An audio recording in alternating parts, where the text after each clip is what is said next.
எங்க இருந்துடா சுத்திட்டீங்க போயிட்டு? ரைட் சைடு காம்பவுண்ட்லடா. ரைட் சைடு காம்பவுண்ட்ல 1 HP அவன். கண்ட்ராவே ஆட்டம்டா நான். அவன் வருவான் டேய். அவன் இது கிளேஷர் யூஎம்பி கிளேஷர் வச்சு ரைட் சைடு காம்பவுண்ட் இருக்கு. அந்த காம்பவுண்ட்ல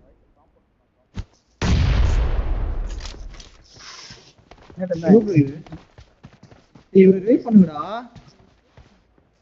வேற யூஎம்பி வச்சிருக்கான்டா டேய். அது பண்ண முடியுமான்னு பாக்குறேன். முன்னாடி நேட் மாடி தான் கொடுங்க ப்ரோ. நேட் மாடி தான் கொடுங்க. Thank you. யா கிளிச்சி. இந்தா நேடுடா. லாஸ்ட் ஒருத்தன்.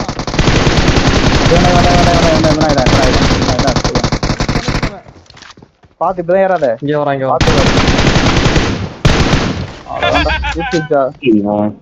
ஒருத்தன கடை இவ்வளவு லேக் ஆகுது.